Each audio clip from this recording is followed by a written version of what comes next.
Channel. Welcome back to Earth Mom Dehradun. मैं सबसे पहले thank you so much guys कि आप लोग मेरे 10 बजे के इस टाइमिंग को बहुत ज्यादा एंजॉय कर रहे हैं, प्यारे प्यारे कमेंट्स कर रहे हैं। इंस्टाग्राम पे आप लोगों में से बहुत सारे लोग आके मेरे साथ ज्वाइंट हुए हैं। तो अगर आप लोगों ने भी अभी तक मुझे इंस्टाग्राम पे फॉलो नहीं किया तो ये मेरी इंस्टा आईडी है।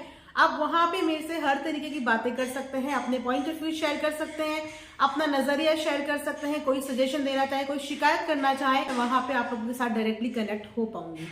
कोई भी किसी का टैलेंट कभी कॉपी नहीं कर सकता, राइट। टैलेंट और किस्मत हमारी अपनी खुद की है। और हार्डवर्क, जैसे कि मैंने बताया कि मैं हार्डवर्क में बिलीव करती हूँ, इसीलिए मैंने वापस से अपनी जर्नी जीरो से शुरू करी है।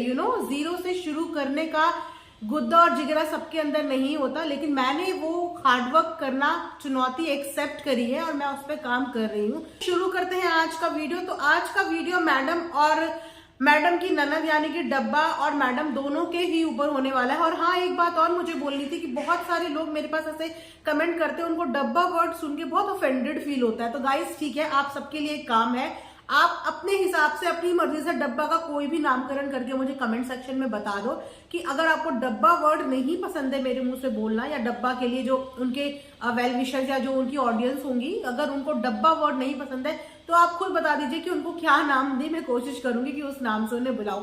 तो आप लोग खुद मुझे कमेंट सेक्शन में सजेस्ट कर देना डब्बा का कोई नया नाम, ठीक है।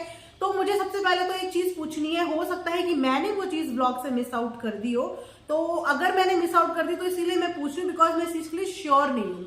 तो मुझे ये बताइए कि क्या मैडम और जनाब ने टिज़ा को बर्थडे गिफ्ट दिया है? क्योंकि मैंने जो व्लॉग में देखा मुझे नहीं दिखा, हो सकता है कि मेरे से मिस आउट हो गया हो। तो अगर आप लोगों को पता है तो बताना कि मैडम और जनाब ने टिज़ा को बर्थडे पे इस बार क्या गिफ्ट दिया है। बिकॉज अगर ये बर्थडे गिफ्ट डब्बा को मिल सकता है, हीरो का हार या सोने का हार या जो हार जो सेट वो कभी पहनती ही नहीं है, मतलब कितनी बार उसको इयररिंग्स मिले हैं, कितनी बार उसको गले की चेन मिली है। I think last to last birthday में भी एक चेन का सेट दिया गया था, लेकिन आज तक उसको वो पहने हुए नहीं देखा। तो पता नहीं अपना खजाना डब्बा कहाँ छुपा रही है कि पहन ही नहीं रही है। तो जो चीज पहननी ही नहीं उस चीज को देख के वाओ वाओ क्या करना।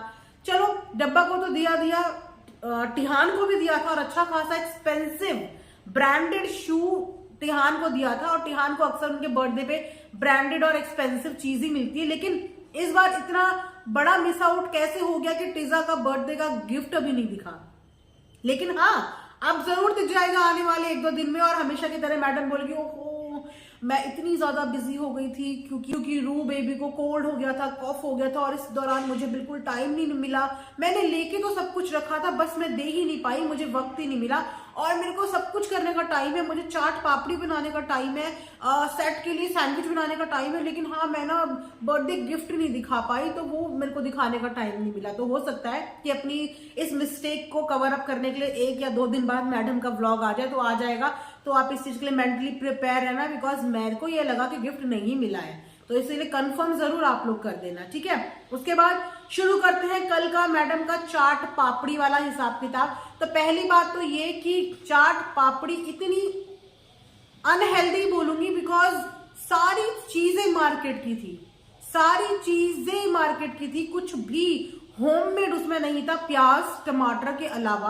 और प्याज टमाटर एंड आई थिंक पाइनएप्पल, इसके अलावा कोई भी चीज होममेड नहीं थी, सब कुछ बाहर का रेडीमेड था। पापड़ियां तक सब कुछ रेडीमेड, नाचोस। तो उसमें मेहनत, मैडम की मेहनत क्या थी? हाँ मैडम की मेहनत थी ना कॉपी करके पेस्ट करने की। देखो, किसी चीज से इंस्पायर होना एक अलग चीज होती है। जैसे होता है, मैं भी किसी को देखती हूँ अपने से बहुत ऊंचे किसी, तो मैं भी इंस्पायर होती हूँ, कोशिश करती हूँ इंस्पिरेशन लेने की, सीखने की कि हाँ मैंने उसको देखा और मुझे अपनी लाइफ में ऐसा करना है। लेकिन मैं ये कभी भी नहीं करूंगी कि मैं बिल्कुल एज अ हूबहू किसी का उठा लूं, अपना दिमाग का इस्तेमाल ही ना करूं। तो मैडम ने हूबहू जिनका उठाया है वो मैं यहाँ पे आप लोगों को स्क्रीनशॉट भी लगा दूंगी कि किस किस तरीके के मैडम के पास कमेंट्स आए हैं कि लोगों ने उन्हें बोला है कि अभी कुछ दिन पहले ही कविताज किचन एक बहुत अच्छी चैनल है, अगर आप लोग कुकिंग रिलेटेड वीडियोस देखना चाहते हैं तो इनके चैनल पर जरूर देखना। बहुत ही सिंपल और बहुत ही बढ़िया वीडियोस ये बनाती हैं। मुझे भी पर्सनली बहुत पसंद है, जब मुझे भी कोई चीज बनानी होती है तो मैं भी इनके चैनल पे देख के उस रेसिपी को बनाती हूँ। तो अभी 4-5 दिन पहले कविता किचन ने सेम हूबहू ये जो मैडम ने दिखाया है ना कल, ये डाली थी और मैडम ने उठा के इनका एज इट इज डाल दिया। लेकिन कहते हैं ना कि नकल के लिए भी अकल चाहिए। जी हाँ, नकल करना बहुत आसान होता है लेकिन उसके लिए अकल भी चाहिए, जो कि सबके अंदर नहीं होती। ठीक है, तुमने कहीं से कुछ आइडियाज चुरा लिए, लेकिन उसमें थोड़ा सा अपना दिमाग लगा के उसको क्रिएटिव आप कर सकते थे। लेकिन वो कहते हैं ना, क्रिएटिव कैसे करेंगे? वैसे तो मैडम बहुत अच्छी डिजाइनर है, जो अच्छी अच्छी चीजों को डिजाइन कर सकती हैं। टाइम टाइम पे वो ड्रेस डिजाइनर बन जाती हैं, टाइम टाइम पे वो इंटीरियर डिजाइनर बन जाती हैं। मतलब सारी खूबियां हैं मैडम के अंदर। लेकिन मैडम को ये नहीं पता कि जब मुझे कोई चीज प्रेजेंट करनी है और वो चीज खास तौर पे व्हाइट कलर की बनी है, तो क्या व्हाइट कलर की चीज को आप प्रेजेंट भी व्हाइट कलर के प्लेट में करेंगे जहां पे व्हाइट कलर दिखेगा ही नहीं, बिकॉज बेस भी व्हाइट और उसके ऊपर से जो चीज आप प्रेजेंट कर रहे हो वो भी सारी व्हाइट। जो भी प्रेजेंटेशन मैडम ने दिखाया, अगर वो प्रेजेंटेशन व्हाइट प्लेट की जगह किसी ब्लैक कलर के प्लेट में होती तो आप सोचिए कि क्या प्रेजेंटेशन होती, क्या अलग ही इनहैंस होके सारी चीजें आती मैडम की। लेकिन वो तो मैडम ठहरी, बिल्कुल डिट्टो हुबहू चीजें करनी है ना मैडम को, अपना नहीं लगाना। और सबसे दूसरी बात ये कि इतनी अच्छी खासी बड़ी इन्फ्लुएंसर होने के बाद जब हम लोग कहीं से आइडियाज लेते हैं तो हमें क्रेडिट दे देना चाहिए, राइट? अगर मान लो मैंने कोई चीज कहीं से लिया, मुझे कोई इन्फॉर्मेशन कहीं से मिली है, तो हमेशा क्रेडिट दे देना चाहिए। क्रेडिट वर्ड बना है यूट्यूब के लिए कि अगर आप किसी का कोई चीज ले रहे हो ना, तो आपका और उनका नीश ही अलग है। यानी कि आप एक डेली व्लॉगर हो, वो एक फूड व्लॉगर है, वो एक कुक है, एक शेफ है, तो आपका और उनका तो कहीं से कहीं तक कोई कंपटीशन ही नहीं है। यहाँ पे डेली व्लॉगिंग छोड़ के आप दूसरों के कुकिंग व्लॉगिंग को अपने चैनल में दिखा रहे हो, तो यहाँ पे आप काम कर रहे हो। लेकिन आपको घबराहट ही होनी चाहिए इस चीज से कि अगर आपने उनका नाम ले लिया तो आपकी पॉपुलेशन या आपकी पब्लिक वहां चली जाएगी। बिकॉज आपकी पब्लिक आपके डेली व्लॉग्स के लिए आपको देखती है, कुकिंग के लिए बिल्कुल नहीं देखती है। कुकिंग चैनल्स एक से बढ़कर एक है, आपको देखती है आपकी वजह से, आपकी डेली लाइफ देखने की वजह से। आप अगर कहीं से कोई आइडिया ले भी रहे हो तो एटलीस्ट 2 मिनट लगते हैं बोलने में कि हाँ मैंने उनको देखा था, मैंने सोचा चलो मैं भी ये ट्राई करती हूँ। हर किसी चीज पे अपना नाम दे देना कि नहीं ये तो मेरी चीज है, ये तो मैंने किया है, ये मेरी रेसिपी है, जबकि बैंगन भरता रेसिपी भी उनकी नहीं थी। इस चीज के बारे में भी मैंने वीडियो बनाई थी और वहां पे भी उन्होंने किसी का नाम नहीं लिया। जो मुझे देखते होंगे वो मेरे जैसे 4 और लोगों को भी देखते होंगे, जो आपको देखते होंगे वो आपके जैसे 4 और लोगों को भी देखते होंगे। तो उन्हें पता है, उन्हें पता है, तो क्यों अपने ऊपर किसी को उंगली उठाने का मौका देना? क्यों देना? अगर लिया है कहीं से कोई आइडिया तो बोल दो भैया हाँ मैंने यहाँ से आइडिया लिया है, मुझे अच्छा लगा तो मैंने सोचा चलो मैं भी इस चीज को ट्राई करती हूँ। तो ये तो मैडम की कल की जितनी भी मैडम ने बाहर की सारी चीजें बनाई, पता नहीं इतनी प्लेट भर के किसके लिए बनाई, क्योंकि घर में खाने वाला तो अब कोई मौजूद ही नहीं है। मैडम खुद आई थिंक ये दही वही वाली चीजें नहीं खाती, क्योंकि मैडम ने बताया है कि उन्हें पीसीओडी वगैरह है, तो वो ये मिल्क मेड थिंग से जो ये है दूर रहती हैं, वो नहीं खाती हैं। जनाब तो बहुत अच्छी डाइटिंग पे हैं, वो भी नहीं खाते हैं। पापा उनके ये सब चीजें खाते ही नहीं है, तो वो ये जो प्लेट भर भर के 3-3 बना दिए हैं प्लेटर्स, ये खाएगा कौन? कौन है वहां पे खाने वाला? चलिए ये तो रही मैडम के कल के व्लॉग की बात। उसके बाद डब्बा ने अपनी इंस्टाग्राम पे एक बहुत ही ब्यूटीफुल पिक्चर शेयर करी है अपने बचपन की और अपनी अम्मी की जवानी की। तो वो पिक्चर भी मैं आप लोगों के लिए यहाँ पे लगाऊं या ना लगाऊं, चलो छोड़ो। मैं ना अपने चैनल पे डब्बा की पिक्चर्स यूज करती ही नहीं हूँ एक्चुअली, पिक्चर्स क्लिप्स में कुछ भी यूज नहीं करती। तो अगर आपको देखना हो तो डब्बा के इंस्टाग्राम पे आप देख लें। देखो मुझे कोई प्रॉब्लम नहीं है, मुझे जहां से जो चीज मिलती है मैं खुले में उस चीज को मेंशन कर देती हूँ, आप जाके देख लेना। तो डब्बा की जब वो पिक्चर मैंने देखी तो मेरे को ना एकदम से एक बात याद आई। अगर थोड़े दिन पहले आपको याद होगा, आई थिंक डब्बा और डब्बा की मम्मी भगवान कलेक्शन में गए थे। हाँ, वहां पे जहाँ पे डब्बा ये शिकायत कर रही थी कि बॉम्बीटा की कुछ शिकायत कर रही थी, अपनी मम्मी को कहती कि आपने मुझे बॉम्बीटा नहीं पिलाया मम्मी, क्यों बॉम्बीटा नहीं पिलाया आपने मुझे। खैर ये बॉम्बीटा वाला वो पहले भी कई बार बोल चुकी है, लेकिन अभी लेटेस्ट ब्लॉग में भी उन्होंने ये बात बोली थी, जिसपे उनकी मम्मी ने कहा था बेटा हम गरीब थे, गरीब थे। एक अच्छा खासा इंसान जो फोटो में दिख रहा है हमें, वो बचपन की फोटो है, उस फोटो में देख के कहीं से भी किसी गरीब परिवार के बच्चे तो नहीं लग रहे हैं। ये एक नॉर्मल मिडिल क्लास फैमिली के लोग लग रहे हैं। मुझे लग रहा है इन्हें अभी तक गरीब और गरीबी की डेफिनेशन पता ही नहीं कि गरीबी आखिर में होती क्या है। अपने आप को ब्लेस्ड समझो। अगर हमें 3 टाइम का खाना नसीब होता है, हमारे सर के ऊपर छत नसीब होती है, पहनने को कपड़ा नसीब होता है, तो हम ब्लेस्ड हैं। गरीबी का मतलब आप लोगों को मतलब पता ही नहीं है। आपके लिए बहुत आसान होता है एकदम गरीब और अमीर बोलना। तो गरीबी की जिंदगी क्या होती है, शुक्र मानो, शुक्रिया अदा करो ऊपर वाले का कि उन्होंने आप लोगों को कभी ये दिन दिखाए ही नहीं।